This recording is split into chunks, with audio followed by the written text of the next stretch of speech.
मलिक मोहम्मद जायसी। मलिक गोत्र है, जायस से आए हुए हैं इसलिए जायसी हैं। और मलिक क्यों कहे गए हैं ये बता देता हूँ। जायसी के पिता हैं शेख ममरेज या शेख राजे आलम भी कहा जाता है।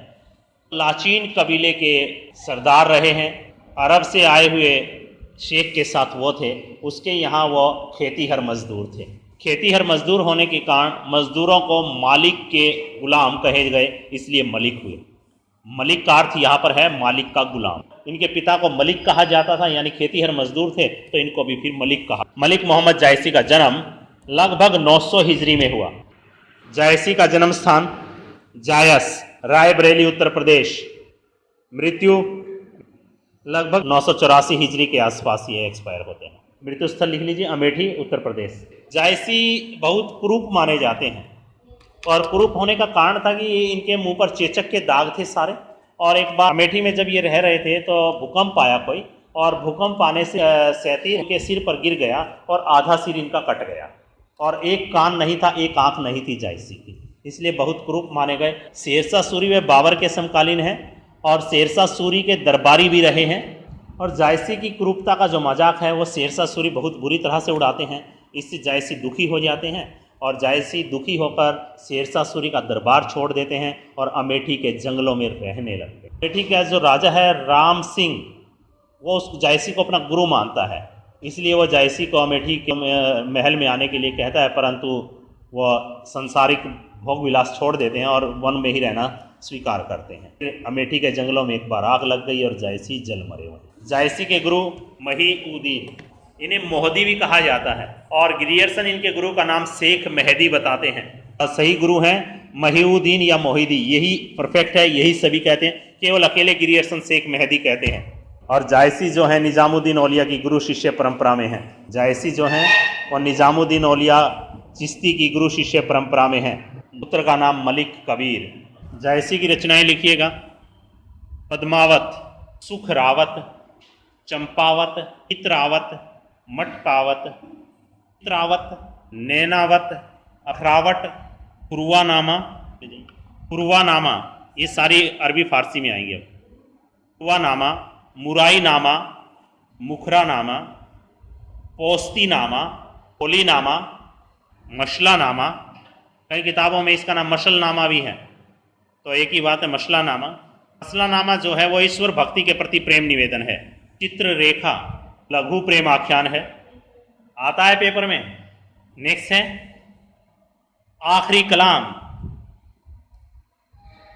आखिरी कलाम, इसके बारे में पूछा जाता है। क़यामत का वर्णन है, बाबर की प्रशंसा की गई है।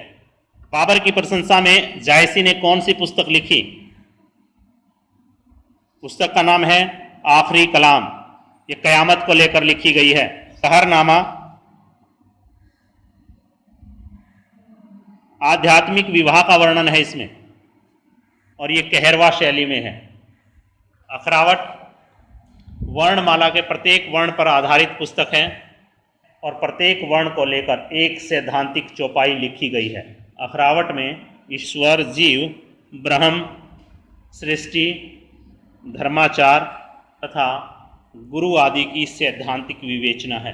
एक क्वेश्चन आ चुका DSSB में कि जायसी की किस रचना में प्रत्येक वर्ण को लेकर सैद्धांतिक चौपाइयाँ लिखी गई हैं। लोग ककहरा को लगाकर आ जाते हैं कहरनामा को, जबकि वास्तविक उत्तर है अखरावट। जायसी का मत कौन सा है, या जायसी किस मत से प्रभावित हैं? या कहूँ कि अद्वैतवाद है, द्वैतवाद है, विशिष्टाद्वैतवाद है, क्या है जायसी का? अद्वैतवाद। जायसी पर अद्वैतवाद का प्रभाव है। शुक्ल ने क्या कहा है इनके वाद के बारे में? आचार्य शुक्ल के अनुसार जायसी सूफियों के अद्वैतवाद तक ही नहीं रहे हैं, वेदांत के अद्वैतवाद तक भी पहुँचे हैं।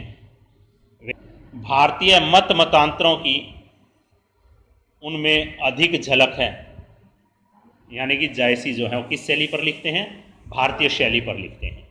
जायसी ग्रंथावली का संकलन आचार्य रामचंद्र शुक्ल ने किया है, जिसमें कहरनामा का संकलन नहीं किया गया है। हाँ जी, पद्मावत पग 947 हिजरी, नायक रतन सेन चित्तौड़ का राजा है। नायक रतन सेन, नायिका पद्मावती सिहल द्वीप की राजकुमारी है। प्रतिनायक अलाउद्दीन खिलजी है। पद्मावत 2 खंडों में विभाजित कथा है। पूर्वार्ध में रतन सेन का पद्मावती को सिंहल द्वीप से लेकर आना। दूसरा भाग यानी जिसे उत्तरार्ध कहा जाता है, उसमें राघव चेतन को दरबार से निकाला जाना और पद्मावती का सती होने तक का वर्णन है। पद्मावत का प्रथम भाग यानी कि पूर्वार्ध काल्पनिक है, जबकि उत्तरार्ध ऐतिहासिक है। पद्मावत 57 सर्गों में विभाजित प्रबंध काव्य है। भाषा अवधि है, रस श्रृंगार और वीर है। 12 मासा नागमती विरह वर्णन में है, पूर्वार्ध का हिस्सा है। छंद दोहा चौपाई है, 7 चौपाई के बाद एक दोहा है। पद्मावत की शैली मशनवी शैली मानी जाती है। और पद्मावत को प्रकाश में लाने का श्रेय किसका है? आचार्य रामचंद्र शुक्ल का है। आज रतन सेन है, उनके पास एक तोता है, और वो तोता है नहीं, वो घूम रहे हैं अपने बाग में, और एक तोता और एक तोती आपस में बात कर रहे हैं। सुख सुखी संवाद है ये। एक तोता और एक तोती बात कर रहे हैं, और वो तोते की बात सुनता है बैठकर। तोता बताता है कि ऐसे ऐसे एक देश है, अपनी तोती को बता रहा है, और उस देश के अंदर इतनी सुंदर राजकुमारी है। तो राजकुमार रतन सेन जो है वो उसको पकड़ लेते हैं तोते को, और महल ले जाते हैं। कहते सुना कहानी अब क्या क्या है। तो तोता जब राजा को सुनाता है, तोते का नाम है हीरामन तोता। तो हीरामन तोता जो है वो पद्मावती का श्रृंगारिक वर्णन जो है राजा रतन सेन के सामने करता है। और अब राजा कहता है, अब राजा था तो दिमाग तो था ही, थोड़ा तेज था। तोते को पकड़ लिया, कहा आगे आगे चल, तेरे पीछे मैं चलता हूँ, ले चल सिंहल द्वीप। अब मुझे तो नहीं पता सिंहल द्वीप कहाँ है। और तोता जो है हीरामन तोता आगे आगे उड़ता है और राजा उसके पीछे। और राजा कितने लोगों को साथ लेकर जाता है? 16,000 कुंवरों को अपने साथ लेकर जाता है।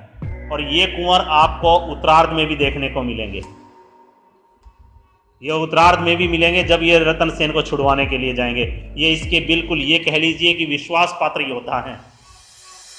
रतन सेन इन पर खुद से ज्यादा विश्वास करता है, और ये सारे के सारे जोगी बनकर सिंहल द्वीप में जा उतरते हैं। 1000 अपने कुंवरों के साथ जा उतरता है। अब वो सोचते हैं कि ये बहुत पहुंचा हुआ जोगी है, और लोग उसकी सेवा में लग जाते हैं।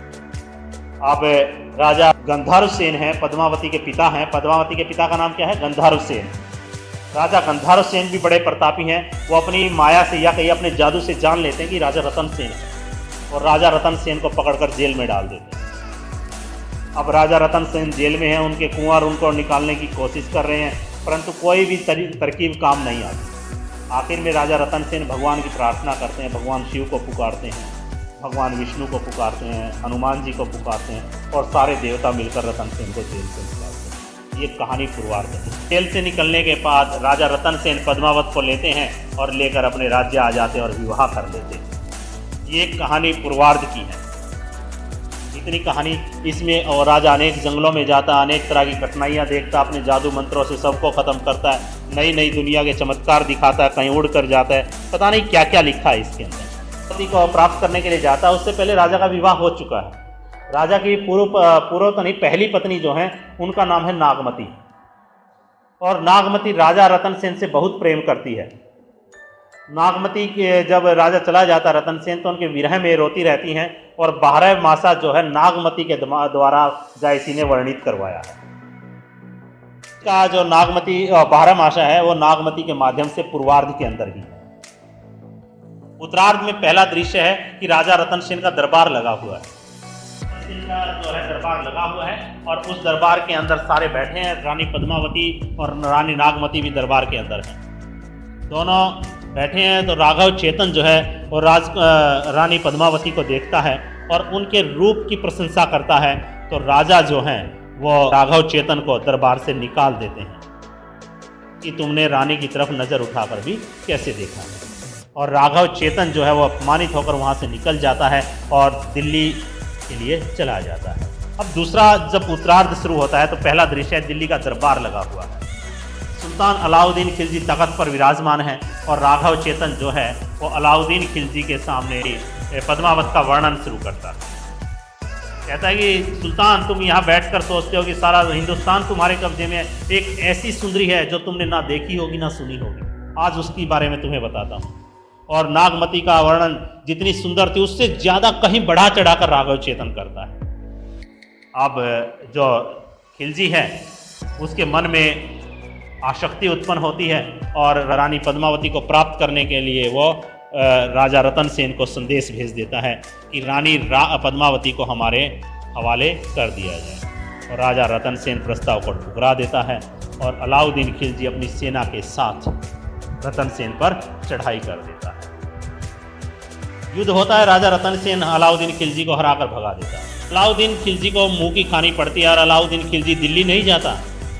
बहुत साहसी कह लीजिए या कहिए कि अपनी जिद का पक्का है, आत्मविश्वास पर अड़िग है और वो जंगलों में छिपा रहता अपने सैनिकों के साथ।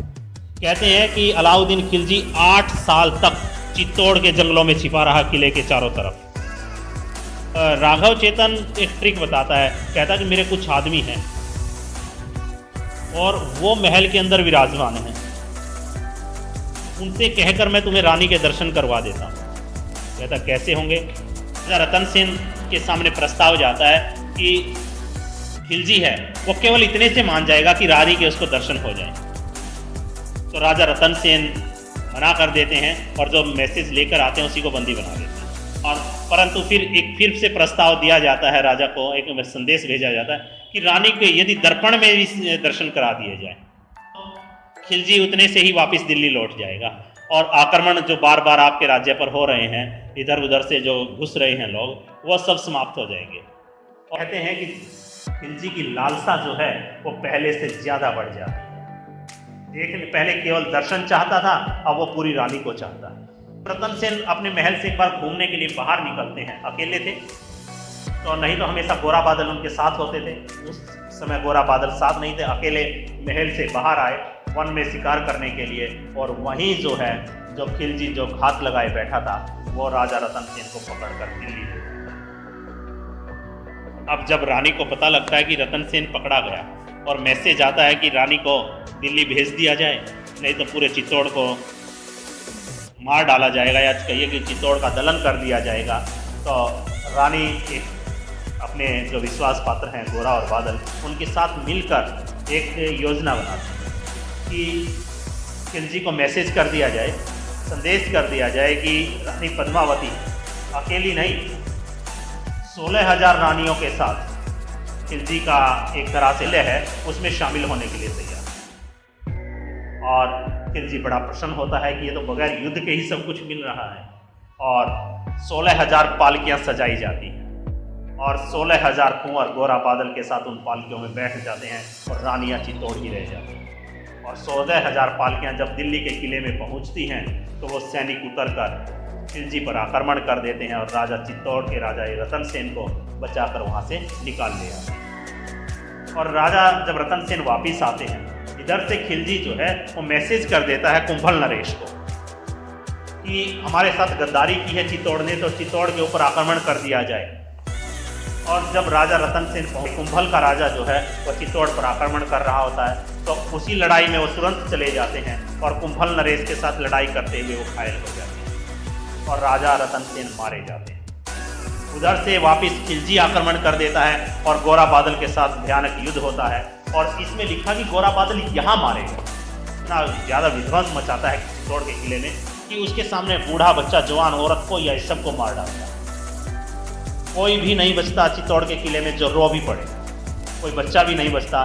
जब रानियों को इस बात का पता लगता है तो वो 16,000 रानियाँ पद्मावती के साथ अग्नि गुफा में प्रवेश कर जाती हैं। और जब राजा खिलजी या कहिए कि सुल्तान खिलजी जो है वह चित्तौड़ के किले में पहुंचता है तो उसे केवल राख मिलती है, इसके अलावा कुछ नहीं मिलता है। ये एक कहानी है पद्मावत का पूर्वार्ध सुखांत और उत्तरार्ध चरम दुखांत है। ज़्यादा दुख हो ही नहीं सकता जब व्यक्ति अपने प्राण त्यागता। राम स्वरूप चतुर्वेदी के अनुसार पद्मावत हिंदी में अपने ढंग की अकेली ट्रेजिक कृति है। और बच्चन सिंह का जीवन के विरुद्ध मृत्यु और मृत्यु के विरुद्ध संघर्ष का नाम है पद्मावत। आचार्य शुक्ल ने जायसी की केवल 3 रचनाओं पद्मावत, अखरावट व आखिरी कलाम का ही उल्लेख किया है। 3 ही रचनाओं का वर्णन करते हैं, पद्मावत, अखरावट व आखिरी कलाम, और इन्हीं 3 को लेकर प्रश्न आते हैं पेपर में। पद्मावत का रूपक तत्व क्या है, उसके बारे में लिख लें। रूपक तत्व यानी कि रूपक विधान जिसको कहते हैं। प्रतीक मानते रहे, आपको बताया था कि जितना भी सूफी काव्य है उसके अंदर प्रतीक विधान व्यवस्था होती है, कोई ना कोई किसी न किसी का प्रतीक बनता है।